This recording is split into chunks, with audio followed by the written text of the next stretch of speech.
अस्सलाम वालेकुम, this is Sobia Khatib, practising clinical psychologist.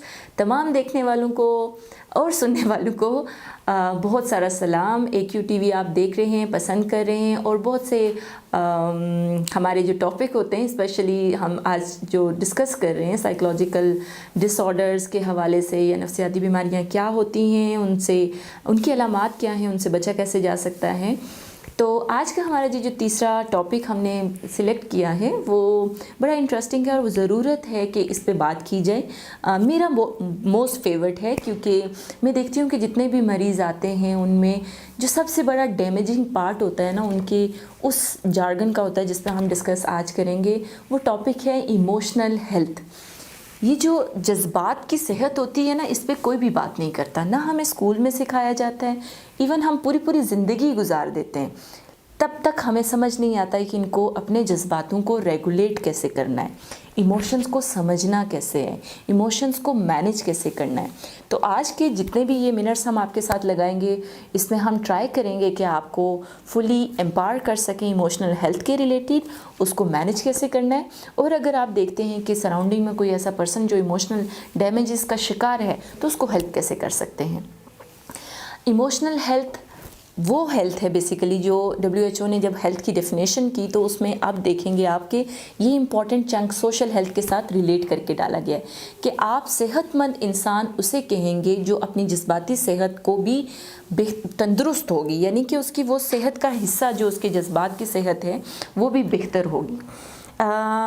Napoleon ने बड़े अच्छे अंदाज में कहा कि अगर दुनिया में अगर देखा जाए तो डिस्ट्रक्शन या कंस्ट्रक्शन की वजह हैं वो दो हैं, वो आपका एंगर है और लव है। इसी तरह से फ्राइड ने भी बात की। फ्राइड ने लव को उसने सेक्स के मैनर में दिया और उसने कहा एंगर कि पूरी दुनिया में एंड तक, और हम कुछ हदीस में भी ये चीज़ें देखते हैं कि दो जो पावरें या दो बड़ी लीडिंग चीज़ें पूरी दुनिया को हुक्मरानी करेंगी, वो होगा गुस्सा यानी एंगर, जो देखते हैं हर एक हुक्मरान के अंदर आजकल आ रहा है, या प्यार या इस तरह की चीज़ जो कंस्ट्रक्शन और डिस्ट्रक्शन ह्यूमन बीइंग की हिस्ट्री का और प्रेजेंट और फ्यूचर का बायस भी बनती है।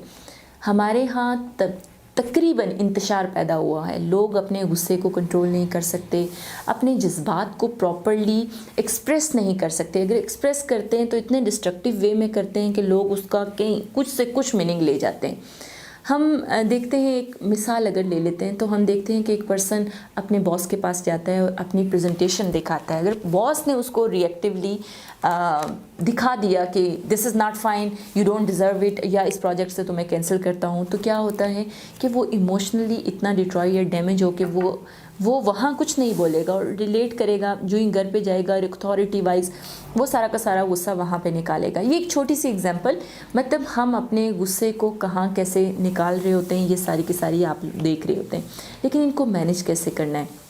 वो तमाम लोग जिनको अपने गुस्से पे इख्तियार नहीं है, गुस्से को कंट्रोल नहीं कर सकते, वो तमाम लोग जो किसी को ना नहीं कह सकते, वो तमाम लोग जो समझते हैं कि वो ओवर कॉन्फिडेंट हैं या कॉन्फिडेंट्स हैं, ये भी एक तदरीज है ना। बेसिकली हम देखेंगे तो मराहिल से गुजर रही होती है ज़िंदगी का हिस्सा, और जिसमें हम देख रहे होते हैं कि कुछ लोग कहते हैं कि मुझे कुछ भी हो जाए मैं सिचुएशन को कंट्रोल कर लेता हूँ, सिचुएशन पे मेरी पूरी की पूरी कमांड है। लेकिन कुछ लोगों की नहीं होती क्योंकि वो इमोशनली या तो किसी फ्रेंड के साथ इतने अटैच्ड हो जाएंगे कि उसने धोखा दे दिया, या तो उसके बाद अपनी ज़िंदगी में इतनी मिसट्रस्ट बिल्ड हो जाती है उनकी कि वो दूसरे किसी पर नहीं अपना ट्रस्ट कायम कर पा रहे थे। या लोग ज़्यादातर आगे ये कहते हैं मैं हर किसी पे ट्रस्ट कर लेता हूँ तो जिसकी बेस पे मुझे हमेशा बुरा ही मिलता है। तो इन सारे अपने इमोशन टोटली 27 होते हैं, लेकिन जो चीदा ने यानी खुशी का, गम का, जिसको हम कहते हैं डिस्गस्ट का, इस तरह के कुछ इमोशंस आपके इंस्टिंक्ट, आपके टोटली सेंसेस के साथ अटैच्ड होते हैं, जिसकी बेस पे आप चीज़ों को क्या कैप्चर कर रहे होते हैं, अपनी ज़िंदगी का हिस्सा बना रहे होते हैं। इमोशंस आपके बचपन से लेकर जवानी तक या आपके बुढ़ापे तक, ये चीज़ें आपकी फ़िज़िकल सेहत से ज़्यादा आपकी रोज़मर्रा ज़िंदगी पे क्या हो रहे होते हैं, हावी हो रहे होते हैं। यानी आपके गुस्से की कैफियत में लिया गया फ़ैसला आपकी पूरी ज़िंदगी को बेशक धर्म भरम कर देगा, लेकिन बाद में आप सोचते हैं मुझे ये फ़ैसला नहीं करना चाहिए था। तो ये सारी की सारी सिचुएशन के लिए पहला ये अलामात जिन लोगों के साथ हर दूसरा बंदा ये चीज़ फेस कर रहा है कि इमोशनल उसकी मैनेजमेंट नहीं है, उसको मैनेज करने के लिए सबसे पहला असूल ये है कि आप अपने इमोशंस को डायरी में लिखें। डायरी में लिखने से मुराद ये है कि एनलिस्ट करें कि कौन से वाक़या, कौन सा ट्रिगरिंग पॉइंट्स, कौन सी बात मुझे क्या इफ़ेक्ट करती है या उसका बैकग्राउंड क्या है। बाज़ ये होता है कि आपकी हिस्ट्री में कोई ऐसी चीज़ हुई होती है जिसकी बेस पे आप करंट सिचुएशन को भी स्पॉइल कर देते हैं। उसकी एग्जांपल मैं नहीं दूंगी, आप लोगों के माइंड में खुद ब खुद इस तरह की बहुत सी चीज़ें आ चुकी होंगी। तो क्या करना है, आपने सबसे पहले अपने ट्रिगरिंग पॉइंट फाइंड आउट करने।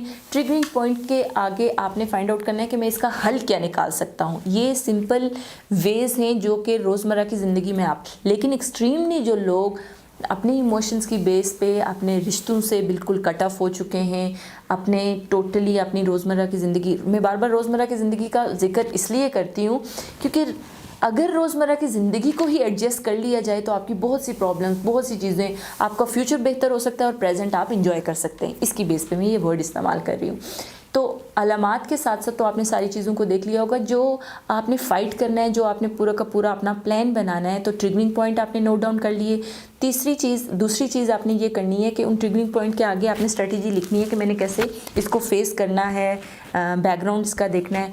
और चौथी चीज़ में आपने क्या करना है कि अपने आप को स्पेस देनी है। बाज़ ये होता है कि हम जंपिंग ऑफ थॉट्स नहीं, हर हमेशा नेगेटिविटी की तरफ इतना जा चुके होते हैं कि हम अपने बॉडी को डिटॉक्सिफाई नहीं कर पा रहे होते। जैसे एक दवाई से आपकी बॉडी के अंदर जाती है तो जाके कोई ना कोई केमिकल बाउंडिंग कर रही होती है या आपको रिलीफ दे रही होती है या साइड इफ़ेक्ट दे रही होती है। इसी तरह से एक नेगेटिव थॉट आपके पूरे के पूरे माइंड की केमिस्ट्री को चेंज कर रहा होता है। तो आपने क्या करना है, मुस्बत सोच को अपनी ज़िंदगी का हिस्सा बनाना है ताकि आपकी इमोशनल रेगुलेशन होती रहे और उसकी बेस पे आप फ़ैसला साजी में आपकी जितने भी ताल्लुकात चल रहे हैं, माशरती ज़िंदगी चल रही है, एजुकेशनल लाइफ चल रही है, आपकी एम्प्लॉयमेंट चल रही है, उसमें अच्छा और बेहतर परफॉर्म कर सकें। कारोबारी जितने भी लोग हैं या जितने भी लोग अपना कामकाज कर रहे होते हैं उनमें ज़्यादा थ्रेशोल्ड क्यों बड़ा होता है, क्योंकि वो प्रेशर बहुत ज़्यादा ले रहे होते हैं। नेगेटिविज़म में नहीं जाना, अपनी मुस्बत सोच और डिटॉक्सिफिकेशन का एक प्रोसेस करना है कि हम ज़िंदगी में अगर सिर्फ और सिर्फ thrice a time in a day गहरी सांस की मश्क भी कर लेना तो इमोशनल रेगुलेशन इस तरह से हो जाती है।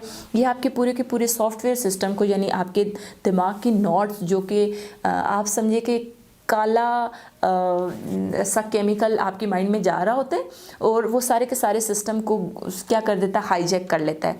एक इमोशन, हमेशा ये कहा जाता है कि आपके टोटली कोई नेगेटिव इमोशन जो टोटली है वो आपके शऊर को हाईजैक कर लेता है। शऊर क्या है, आप सोचने समझने की कैफियत को खो देते हैं। तो आपने अपने इमोशंस को रेगुलेट करने के लिए मुस्बत सोच का साथ लेना है। डिटॉक्सिफाई करने के लिए आपने इनहेल एक्सेल की एक्सरसाइजेस करनी है। और अगर मज़ीद किसी भी चीज़ से आप सोच समझते हैं कि आपने डिस्कस करना है, कोई पर्सनल इशू ऐसा चल रहा है, क्योंकि ज़्यादातर बच्चियाँ मेरे पास पर्सनल इशू या आप उनको कह लें साइकोसेक्सुअल इश्यूज़ के साथ आ रहे होते हैं, जिसकी बेस पे वो चाह रहे होते हैं कि उन्हें पता चले कि उन्हें रेगुलेट क्या करना है। तो स्लाइड पर चलता हुआ नंबर है, आप डायरेक्टली मुझसे कॉन्टेक्ट भी कर सकते हैं और या अपना कमेंट मेंशन कर सकते हैं, जिसके थ्रू टीम मुझसे आपका रब्ता करवा देगी। Thank you so much. अपना ढेर सारा ख्याल रखिएगा। नेक्स्ट एपिसोड में हम किसी और टॉपिक के साथ मिलते हैं जो कि आपको लेके जाएगा एक promotion of psychological health. Thank you so much. अस्सलाम वालेकुम।